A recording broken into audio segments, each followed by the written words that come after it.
Bonjour Didier, Julien Babou, M6. Il y a quelque chose d'un peu particulier qui se passe ces derniers jours, ces dernières heures autour de Karim Benzema. Il va reprendre l'entraînement à Madrid. Ah non, il est finalement en vacances. Comment vous l'analysez? Comment vous le gérez? Et tout simplement, est-ce qu'à un moment, vous avez choisi de regarder à distance l'évolution de sa blessure? Waouh. Ah, j'ai cherché des trucs là. C'est pas quelque chose qui occupe mon esprit. Vous savez, la situation. Donc, je sais pas après qui dit quoi et sur comment. Bon, j'ai échangé avec Karim après son départ. Vous savez, sa situation et le délai pour qu'il se rétablisse. Donc, après, je sais pas où vous voulez aller avec votre question.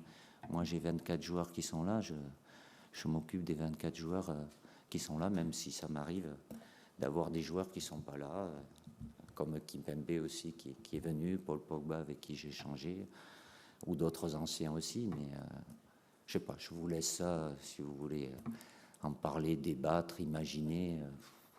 Je ne vais pas commenter des trucs qui ne concernent pas notre quotidien. Bonjour Didier, Damien Degord, l'équipe. Tu évoquais la gestion de l'effectif. Dans le cas de Kylian Mbappé, est-ce qu'il vaut mieux ménager son physique ou son ego? Donc, si je vais par là, je traduis votre question. Donc, son physique, bon, il va très bien, pourquoi pas le ménager, mais apparemment, le problème, ça serait son ego, puisque son ego voudrait qu'il joue. Qu'est-ce que vous en savez? Est-ce qu'il veut jouer? Ah oui.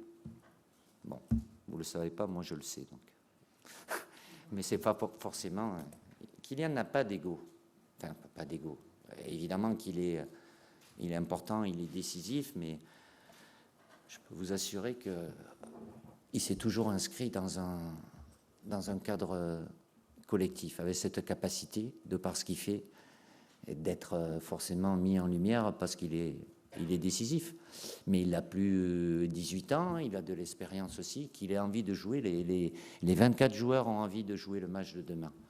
Mais ils ne le commenceront pas tous. Donc, mais comme je l'ai dit, il y a rien de, c'est normal.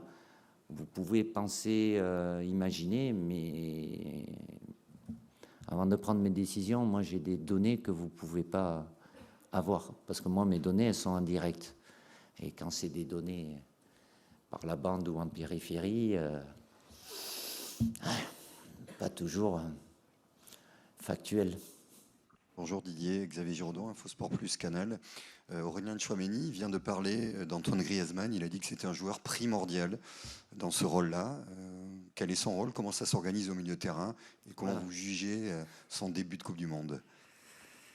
Bon, on a eu 2 matchs, donc je pense que vous êtes capable de juger les performances d'Antoine au-delà de ce qu'il peut faire et très bien faire dans un rôle qui lui va très bien. Évidemment, il est en pleine possession de ses capacités athlétiques et dans sa tête, il est bien aussi. Après, le joueur, il a toujours été comme ça, à savoir une grande influence dans le jeu par rapport à sa touche technique et avec un volume de jeu qui est important, qui lui permet d'être présent dans les phases offensives, mais aussi dans les phases défensives. S'il y a un exemple à prendre,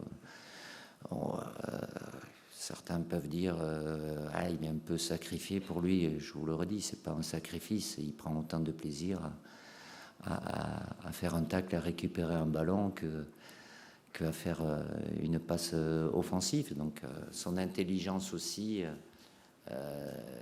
dans le jeu permet à l'équipe d'avoir un bon équilibre entre la phase offensive et la phase défensive. Je vais vous poser une question sur Eduardo Camavinga. Oui. Aurélien Tchouameni en a parlé juste avant. Il a dit qu'il n'avait jamais décelé ses capacités à potentiellement évoluer latéral, mais que c'était pour cette raison qu'il n'était pas coach. Vous, sérieusement, qu'est-ce que vous avez pensé de ses prestations lors des oppositions lorsqu'il évoluait à ce poste-là? Est-ce que c'est crédible? Demandez-moi s'il va jouer demain, et puis c'est plus simple, mais je ne vous le dirai pas de toute façon. Après, vous savez la situation, de par la blessure de Lucas. J'ai d'autres options, évidemment. Eduardo peut... Seraient-elles les autres options? Ah, One question. vous êtes curieux, mais... Non, mais c'est la même, quoi. Ben, Adrien Rabiot a été déjà utilisé parce qu'ils ont déjà joué à ce poste-là. Jules Koundé aussi a pu ponctuellement pallier des absences avec le club. Eduardo a pu le faire, il a même joué défenseur central à un moment, ou dans son historique aussi. Après, c'est pas des spécialistes au poste, mais il y a des alternatives qui sont possibles, bien évidemment. Mais c'est très bien qu'Aurélien vous ait dit qu'il n'était pas coach. Il a du temps encore devant lui.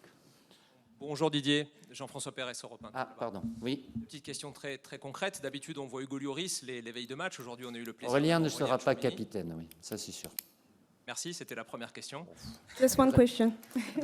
C'est Et la dernière, dernière. c'était le fait C'est la que dernière. Lloris ne soit pas là, veut-il dire que Steve Mandanda, par exemple, sera dans le but demain? Merci.